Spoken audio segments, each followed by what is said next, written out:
This is John Grom. Welcome to our 251st Right and Left Discussion Forum.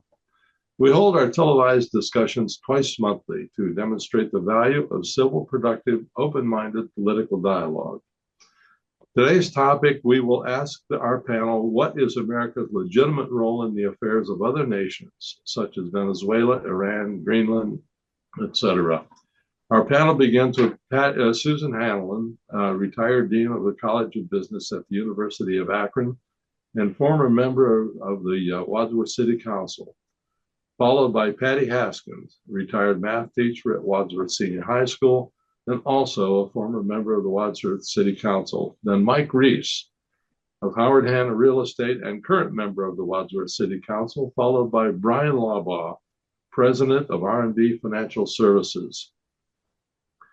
Susan, since Donald Trump has been president of the United States, he has involved us in the internal affairs of several other countries. Has he overstepped our legitimate role in the world? Yes and no.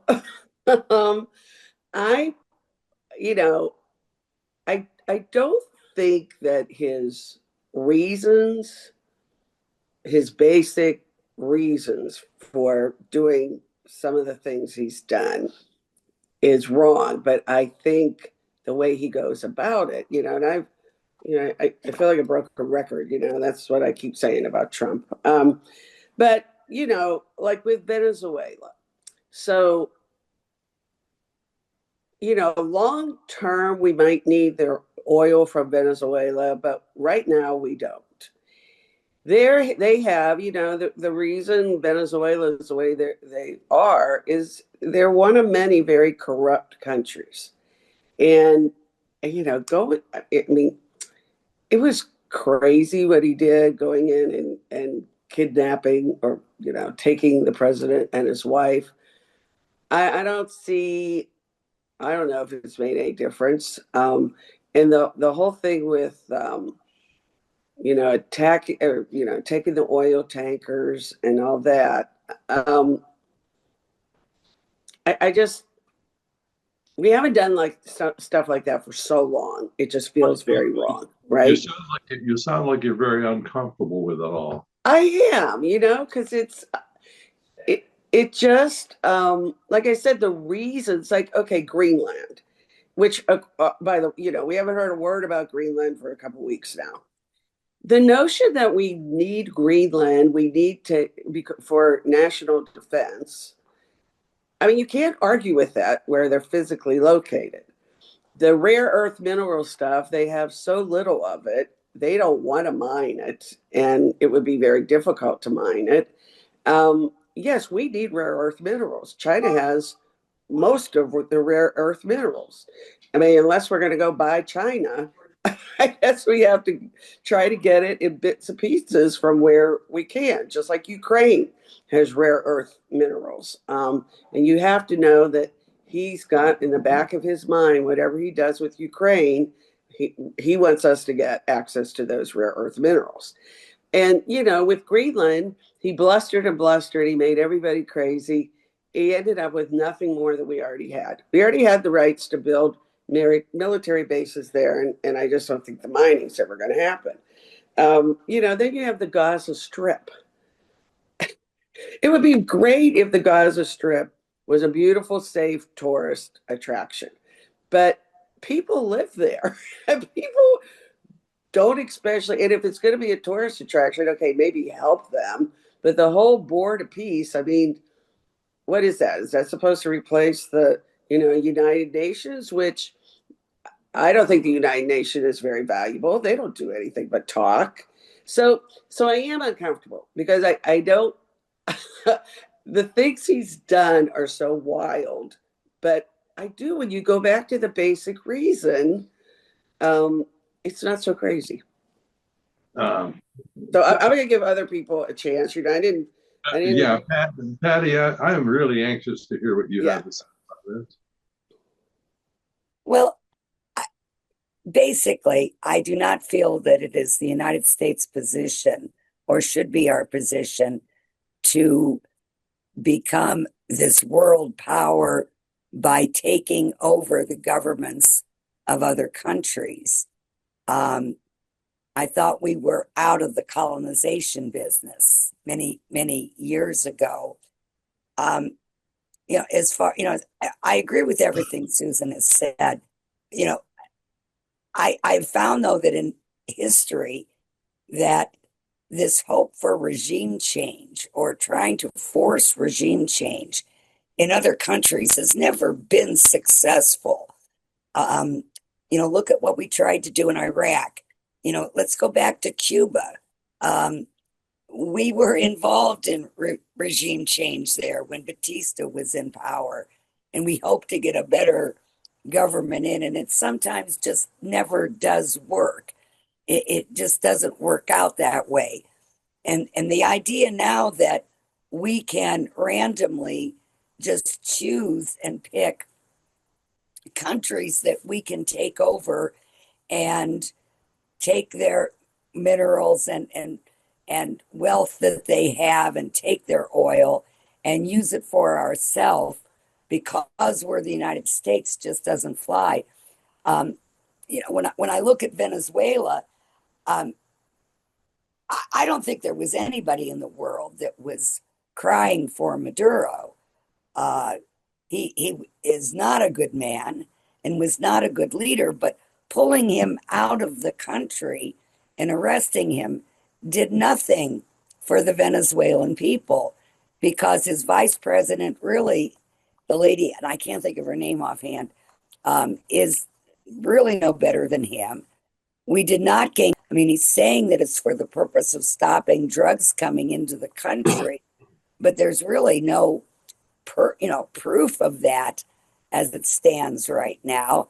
And it is very questionable whether he has the constitutional authority to do that without the approval of Congress. He has made it a point not to suggest to Congress that we do anything. We look at Greenland. He keeps talking about taking Greenland. The Greenlanders want no part of being part of the United States. That's not entirely true, Patty. There are a lot of them that are in favor of it. At least my understanding. I have not seen any reputable report that says that the large percentage of Greenlanders want to become part of the United States. I didn't say that. I think part of them want to. You said no. I'm sure there's a few that do, but the United States, as Susan said, already has the right since World War II to set up as many bases as we want. We have that ability. So if we're looking at the need for Greenland because of protecting our airspace, we can do that already with the present agreements that we have. We don't have to take over control of them. Taking over control of Canada, where does that come? That Canada is going to become the 51st state. Canada has always been an ally of ours. And this blustering, and I'm not sure why, if it's just so as to be a distraction from other issues that Trump does not want to discuss, I don't know. But just the idea of antagonizing our allies so as to make yourself look strong, to me is totally ludicrous. Susan mentioned that board of peace that Trump has set up because he doesn't think that NATO will ever support us. Well, first of all, the only time NATO's Article 5 resolution, whereas if one is attacked, all come into help. The only time that that's ever been placed into effect was after 9/11, and it was on our benefit, and all of those countries came to our aid to help the United States in the fight in Afghanistan. Trump seems to be worried none of these countries will help us, so he sets up the Board of Peace. Well, none of our allies are members of the Board of Peace. It's countries like the Soviet Union and different Arab nations that have made it a point to attack other countries. and go after them. This is not aiding us in any way, shape, or form. And I really am very concerned about this idea now that we are going to become a country that is going to set up an empire that we control around the world. And that's a real scary thought to me. Bryan, I have a strong suspicion that you're not in total agreement with Patty at this point. Is it my turn? Yes. I thought Mike was going next. Oh, I'm sorry, Mike. Oh, it's okay. I'm still Okay. wondering about your total agreement with Patty, though, Bryan. Well, okay. I'm listening carefully. Mike, Well, what I think, oh man, it's a complex issue. Foreign policy always is. But I will tell you, our presence is felt everywhere in the United States. As of now, we have between 750 to 800 overseas sites in over 80 countries, which is we're everywhere. We have 170,000 active duty personnel in 178 different countries at the moment. Our military has an $800 billion budget, which Trump recently floated the idea of doubling. And our current budget right now, as it stands, is more than the next 10 countries put together. So we are far and away spending more money on our military than anybody by far. We've had a pretty good history, especially since World War I, of getting involved in other countries. At the beginning of World War I, we didn't even want to enter the war. America had an isolationist position, which has drastically changed over the years. The United States has been involved in the overthrow or destabilization of, let's see here, Panama, Iran, Guatemala, Iraq, Congo, Brazil, Indonesia, Chile, Argentina. How did any of those turn out? I mean, most of them didn't turn out very good as far as we're concerned. Most of those countries really can't stand us at this time. We also had failed interventions, Cuba, Vietnam, Afghanistan, which now is more or less back to square one from when we started it. What do they call it? The graveyard of empires. Russia in the 80s was in Afghanistan, had the same outcome as we did. We apparently learned nothing from that. As far as modern stuff goes with Trump, he's floated absorbing Canada. He's had his administration colluding with secessionists in Alberta who want to leave the country. Venezuela, we just kidnapped their leader, which, you guys said, he wasn't a great guy. No doubt about it. They're probably better off without him, but the country itself is not, this moment, better off without him. I think that we've overstepped our bounds in that. We shouldn't be in the business of kidnapping other world leaders. I mean, the way I look at it, how would we feel if somebody flew in here and took, even if it is Trump, took him? He's the president of the United States.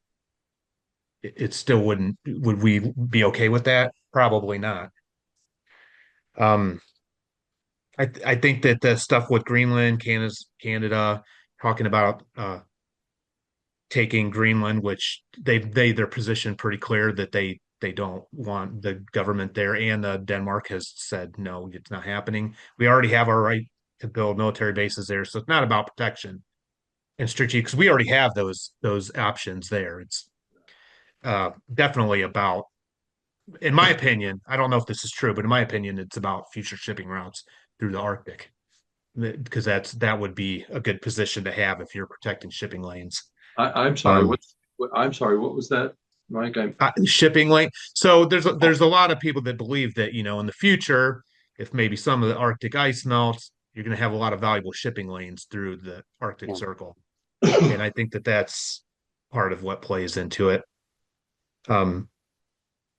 But these actions have further consequences. We have spent decades, multiple decades, forming alliances, gaining trust with other countries in this world. And right now, we're just destroying that.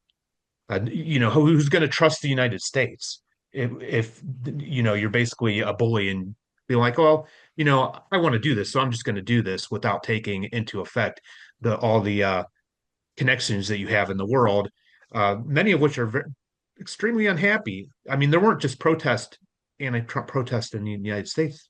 All over Europe there were, when the Greenland stuff was going on. So yeah, in the So last couple of your weeks, bottom line seems to be that we're overstepping ourselves in trying to get involved in the internal affairs of other countries. yeah, I think so. I think so. And we've done it in the past, and it's never turned out good for us when we Bryan, meddle in other countries. So that's just my opinion. I would imagine that you wouldn't be too happy if the mayor of Rittman decided to take over Wadsworth, but Well, I would say if the mayor of Wadsworth was a narco-terrorist with a bounty on her head of $50 million, which the Biden administration went fully along with, and other administrations went along with, Trump just basically did the job. That's how I look at it. There was no doubt that this guy was a bad actor. He was not elected in any, you can't even imagine any fair election down there in Argentina. In Venezuela. Venezuela nationalized the oil that contracted with many different countries, not just the US based countries, but Shell, Dutch Oil. They had all these contracts to help the Venezuelan people bring their oil to market. And the oil is the largest reserve in the world. In the world. Let that sink in. More than Saudi Arabia, more than a lot of these countries combined. And the crackpot before, and his name kind of escapes me, I'm sure someone else can remember him, went in and basically took over the country, nationalized the reserves, and it is a shell of what it, no pun intended for Shell Oil, it is a shell of what it was and what they were producing. The revenue from that stream was going to fund terrorism throughout the region. It was going to fund an illegitimate government. It was going to fund the drug trafficking that came out of that state of Venezuela, and the people were suffering. Now, there hasn't been an immediate change, but I'll tell you what, people are awake and paying attention to the United States at this point in time. Now, let me talk a little bit about NATO and the $22 trillion the United States has spent over and above to protect the Europe and that continent. Currently, we have 80,000 troops stationed all about Europe. Now, they have families. My dad was stationed there. We spent 3 years as a family in Germany. That is a real boon to their economies when you have 80,000 military and their families stationed in your country. It's not just the base. I mean, these are cities, in essence, that the United States supports through our tax dollars. And not one of those countries came up and gave what they were supposed to give. I think it was 5% of their GDP over that 25 or 35 or 40 years after World War II took place to provide for NATO and building up their own defenses. What did they do with the money? They spent it on social programs to turn their countries into socialist states and providing benefits that we, in essence, have paid for. Money's fungible as far as I'm concerned. If I don't have to spend 5% for defense of my own country, and the United States has spent, is basically, we're there holding the bag. We understand how important it is, and you're not participating. Trump was the first person to call him out. Now, he might be the ugly stepsister at the party when he goes to Davos and when he goes to these NATO meetings. But the fact of the matter is, you got to call a spade a spade. If I'm sitting here and I'm providing 90% of the support to keep Russia from rolling into your country, I think I have something to say about that. And he's the first president that has handled these people like the deadbeats that they are, and that you are a deadbeat. If you can't even come up with 5% of your GDP to provide for the defense of your country, I don't see why we need to. Why does the American taxpayer have to foot that bill? When it comes to Greenland, if we're not familiar with the way Trump negotiates at this point, I mean, he throws out these wild Right. statements, okay? Wild statements. I don't think anybody even believes that Canada is going to be the next state. But what he wants to do is he wants to wake up the folks up there in the great northern wasteland that we're done. We are done with these trade agreements. If we all remember the North America Free Trade NAFTA, and Ross Perot was the first person to say, you're going to hear a giant sucking sound from the United States manufacturing base when all this stuff goes to Canada and all this stuff goes to Mexico. And that's exactly what happened. So we're trying to get the United States back on a footing where people realize that we're not going to get taken advantage of anymore. From what I think you're saying is that we've earned the right to interfere in other countries' affairs. I think that you have to be judicious about it. If you compare what Obama was doing to what Trump was doing, Obama certainly leads the race for drone strikes and taking out people without congressional authority. Let's not forget about that. There were plenty of wars. I don't agree with all the interventions that we were involved in, but the facts remain that you either get involved or China or Russia become involved. That's exactly right. And we don't want that. Okay? I agree. And I mean, we don't want that. Iran's a good example, I mean, Iran is nothing anymore. I mean, they have nothing. And if the United States, if we hadn't attacked them, they're the ones that were stirring up the Middle East. Yeah. And yeah. That has really quieted down. Yeah, I they agree supported with more what you state-sponsored say, terrorism. Iran they support their dollars. A lot of their budget goes to a lot of these groups that create problems in the Middle East. Oh yeah, absolutely. That's true, but let's not forget we created that. We put a terrible dictator in Iran that the people revolted against. That's on us. Yeah, We have a long history of creating our own monsters. Well, you can say that. One of the issues that always comes up when you look at these particular areas, when there's a vacuum and this particular regime comes in, it's always the worst case scenario. Right. So hindsight is always 2020. We can talk Vietnam all day long, Iran, Afghanistan, all that kind of stuff. Yeah, I agree. But we have to realize that we have the ability to keep these particular bad actors at bay. I don't think anybody wants China as their neighbor down at the Panama Canal. And that's what was happening. Right. China had commercial interests in the Panama Canal. And when it comes to commercial interests, that's the CCP. That's the Chinese Communist Party, bottom line. It's not like Microsoft goes down and says, hey, we're going to put a data center down here in Panama. Oh, okay, fine.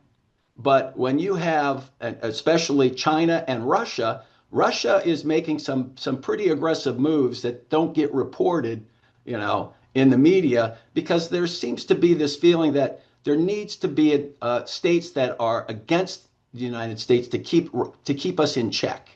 Is there something you'd like to say to Bryan at this point?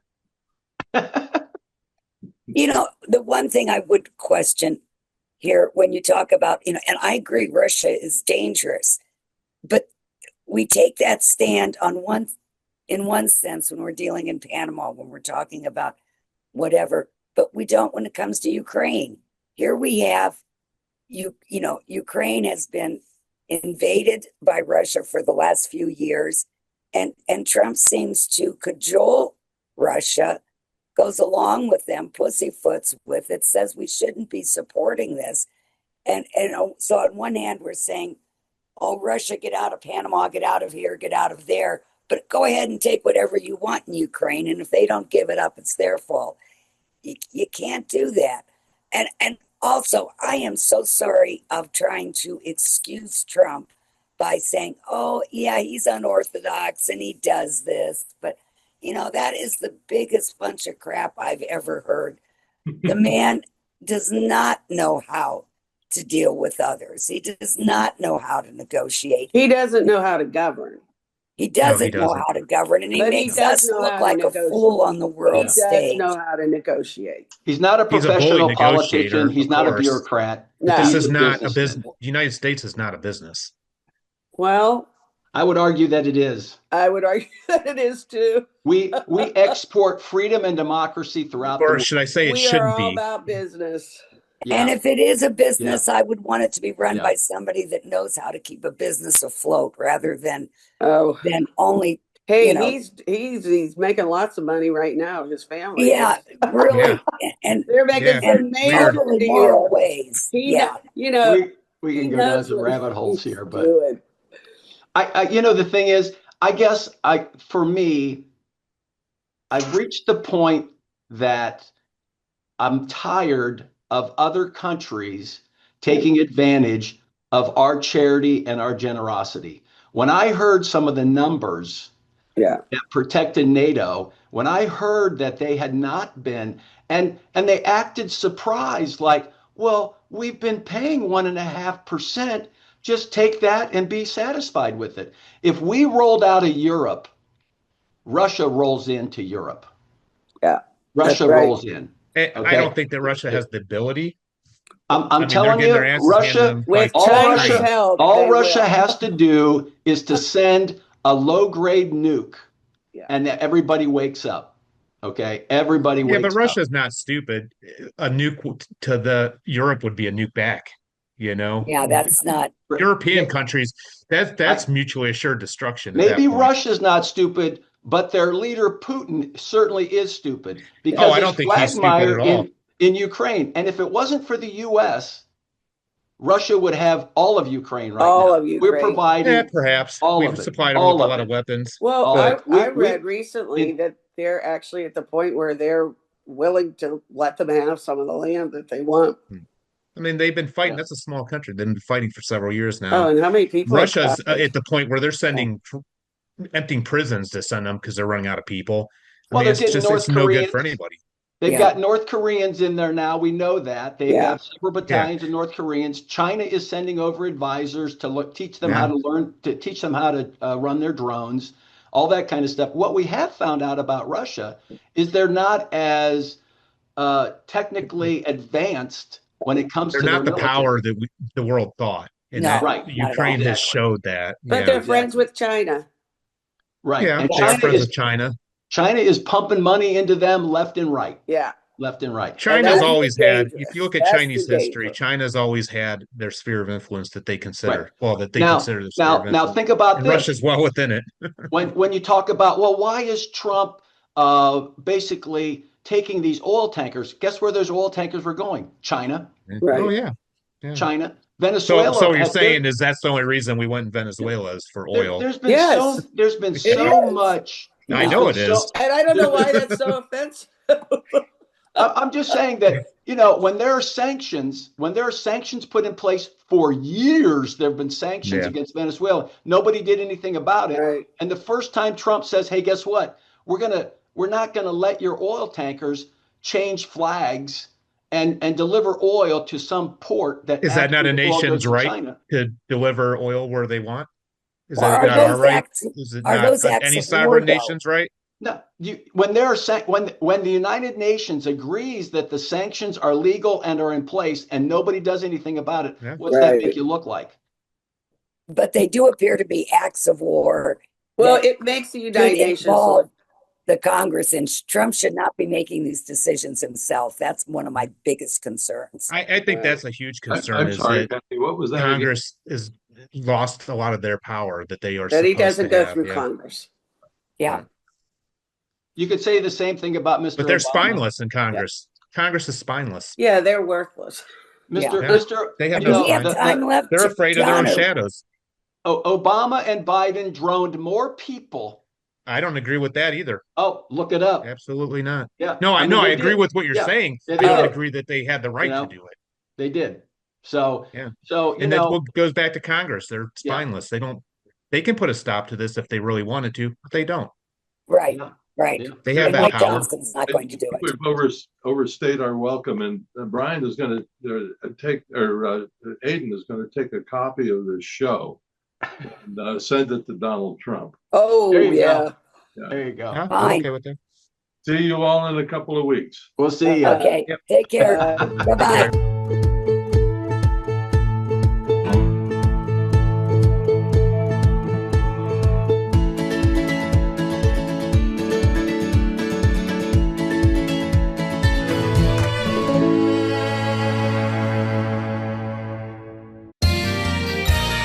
You are watching WCTV, Wadsworth Community Television.